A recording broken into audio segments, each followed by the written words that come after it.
Thank you, Peg, so much for inviting me, and I want to thank all of you for coming out tonight. I'm going to read tonight from the collection that Peg mentioned. Me and my daddy listened to Bob Marley, and it's a collection of novellas and stories, primarily about relationships between people and land in West Virginia, which is where I'm from. And like Grant, I kind of worried when I saw that the theme for the reading was time. But and then I realized I did have one story that addresses time, but it's a pretty dark and rowdy story. It's about and it's long, so I'm just going to read a few excerpts from the beginning of it. It's about a sort of outcast guy in West Virginia who has a whole lot of dogs, and they start disappearing. And the time part is that he records when they disappear on his calendar, and then you'll see. Okay, so the name of this story is Dog Song. Dog Song. His dog started disappearing around the 15th of July, near as he could pinpoint it looking back, because it wasn't until a week after that, and he recognized it as a pattern, that he started marking when they went. Parchie vanished first, the ugliest dog he ever owned, coated in this close-snapped pink-brown hair, his outsides colored like the insides of his mouth, and at first Matley just figured he'd run off. Matley always had a few who'd run off because he couldn't bear to keep them tied. But then Buck followed Parchie a week later. But he'd only had Buck a few months, so he figured maybe he'd headed back to where he'd come from. At times they did that. Until Missy went, because Matley knew Missy would never stray. She was one of the 6 dogs he camper kept. Lovely mutt Missy, beautiful patches of 20 different dogs. No, Missy'd been with him 7 years and was not one to travel. So on July 22nd, when Missy didn't show up for supper, Matley saw a pattern and started keeping track on his funeral home calendar. Randolph went on August 1st. Yeah, Matley had always lost a few dogs, but this was different. He'd heard what they said down in town, how he had 75 dogs back in there, but they did not know. Dog man, they called him Beagle Boy, Muddy, Mr. Hound. A few called him Cat. Stayed in a Winnebago camper beside a household that had been his family home place before it was carried off in the '85 flood. An identical Winnebago behind the lived-in one so he could take from the second one parts and pieces as they broke in the first. Him economical, savvy, keen. No, Matley was not dumb. He lived off a check he got for something nobody knew what. The youngest of 4 boys fathered by an old landowner back in farm times, and the other 3 left out and sold off their inheritance in nibbles and crumbs, acre, lot, gate, and tree, leaving only Matley anchored in there with the dogs in the househole along the tracks. Where a tourist train passed 4 times a day on summer weekends and even more days a week during leaf colors in fall. The car's belly full of outsiders come to see the mountain sights. Farm children playing in the fields, the brochure said. A land that time forgot. And there sits Matley on a lawn chair between Winnebago and household. He knew what they said in town. Said Mr. Hound had 75 dogs back in there. Nobody had ever seen anything like it. Half of them living outside in barrels, the other half right there in the camper with him. It was surely a health hazard, but what could you do about it? That's what they said. But Matley never had 75 dogs. Before they started disappearing, he had 22. And only 6 he kept in the camper, and one of those 6 was Guinea, who fit in his sweatshirt pocket, so didn't hardly count. Parchie, Buck, Missy, Randolph, Ghost Dog, Blackie, Ed, those went first.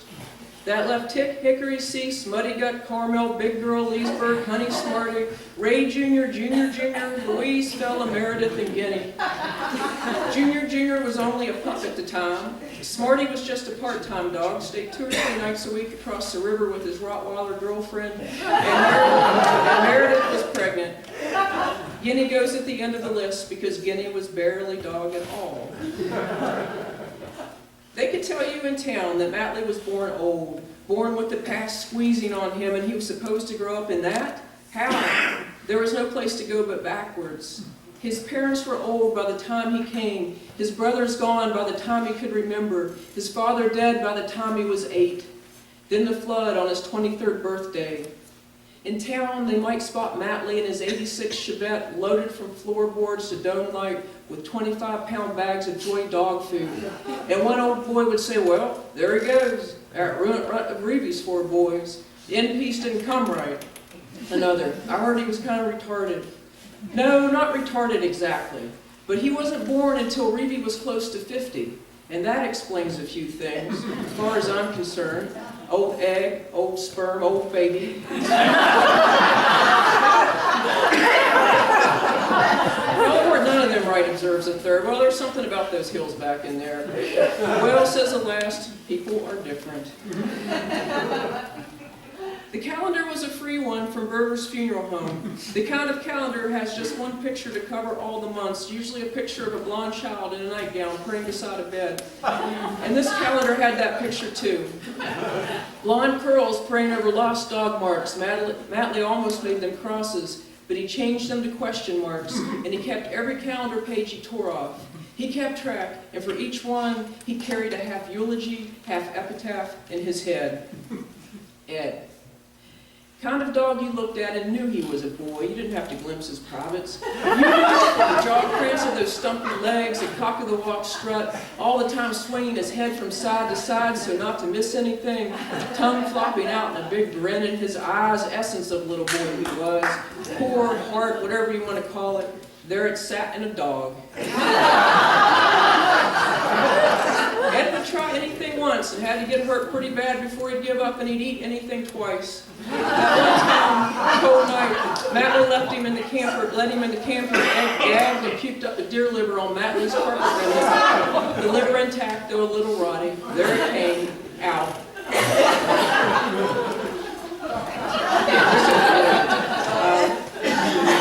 Guinea, he held even closer. That guinea, a solder, a plug, a glue. Guinea he could not lose. Now Guinea wasn't one he found. She came from up at Mitchell's. He got her as a pup. Her mother was a slick-skinned, biglish creature, a real nervous little dog. Matley saw the whole litter. 2 pups came out normal, 2 did not. It seemed the genes leaked around in the mother's belly and swapped birth bags, ended up making one enormous, lumbery, dumb pup, twice the size of the normal ones, and then, like an afterbirth with fur and feet, came Guinea.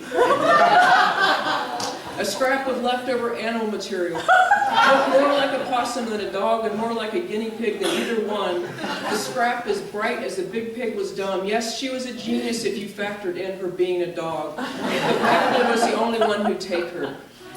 Nobody else even believes what she is, as Mitchell said. From the start, Guinea craved pockets, and that was when Matley started going around in sweatshirts with big muff-like pockets in front, cut-off sleeves for the heat, and little Guinea with him always in the pocket sling, like a baby possum or a baby roo, or hell, like a baby. Guinea luxurying in those pockets, pretending it was back before she was born and came out to realize there wasn't another creature like her on earth. Matley understood. Guinea he kept close. Thank you.